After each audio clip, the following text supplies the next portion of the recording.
Saudaraku yang terkasih dalam Tuhan, salam sejahtera bagi kita semua dan salam sehat selalu. Puji Tuhan, kalau hari ini kita kembali bertemu dan saya rindu menyapa saudara melalui video singkat ini. Ya puji Tuhan kalau hari ini kita ada, itu semua karena anugerah Tuhan. Amin saudaraku.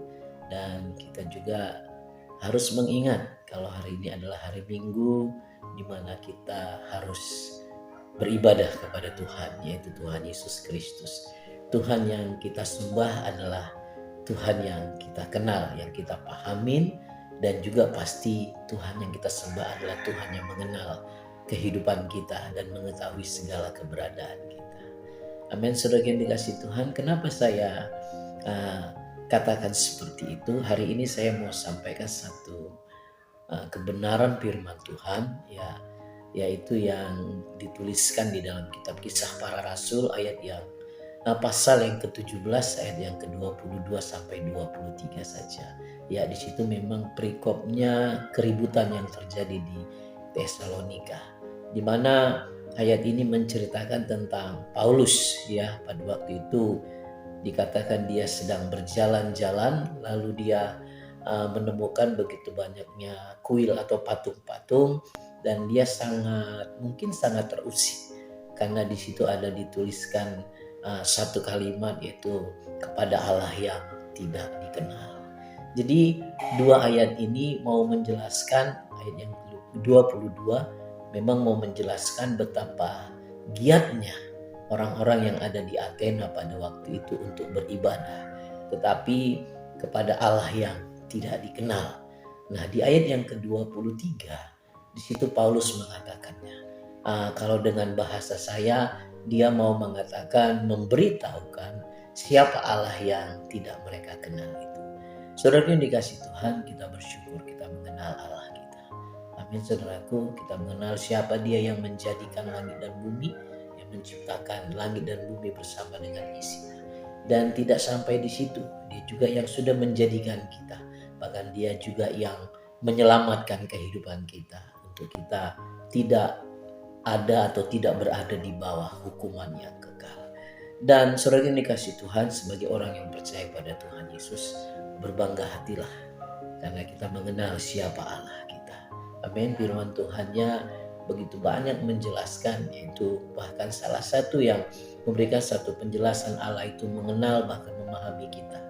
Rambut di kepala kita pun dia mengetahuinya. Jadi perkara yang kecil Allah itu mengetahui, mengenal, bahkan dia mengetahui keberadaan kita. Dan satu hal yang memang harus kita lakukan, kita juga harus mengenal Tuhan dalam artian yang lebih dalam lagi. Kita mengalami Tuhan di dalam kehidupan kita yang membawa kita kepada perubahan demi perubahan ke arah yang lebih baik. Jadi kalau dikaitkan dengan apa yang dikatakan firman Tuhan tadi, bahwa orang-orang yang ada di Athena menyembah, beribadah kepada Allah yang tidak dikenal. Lalu Paulus memberikan satu penjelasan, dia ingin memperkenalkan, memberitahukan siapa Allah yang tidak mereka kenal itu, tapi mereka sembah atau mereka beribadah kepada Tuhan. Saudara ini kasih Tuhan, kita yang mengenal Tuhan Yesus Kristus, di sini juga diingatkan melalui ayat ini untuk kita lebih lagi menyembah Dia, lebih lagi mengenal Dia, mengetahui apa yang menjadi kehendaknya, menjadi rancangannya di dalam kehidupan kita. Amin, saudara yang dikasih Tuhan. Jadi saya mengingatkan kembali, walaupun situasi saat ini kita masih mengalami seperti yang namanya COVID-19 yang dalam varian Omikron, tapi tidak membuat kita takut, tidak membuat kita tawar hati. Kita tetap datang kepada Tuhan beribadah. Kalaupun di gereja kita masih online, mari kita beribadah dengan online, secara online. Kalau kita masih onsite, mari kita beribadah secara onsite dengan kita menerapkan protokol kesehatan dengan begitu ketatnya. Amin. Saudara yang dikasih Tuhan, jangan lupa hari ini beribadah, dan saya percaya kita yang sudah beribadah, kiranya Tuhan memberkati, dan yang belum beribadah, mari persiapkan dirimu. Mari kita beribadah kepada Tuhan kita, Dia yang kita kenal, Dia yang kita sembah, Dia yang kita muliakan dalam segala aspek kehidupan kita.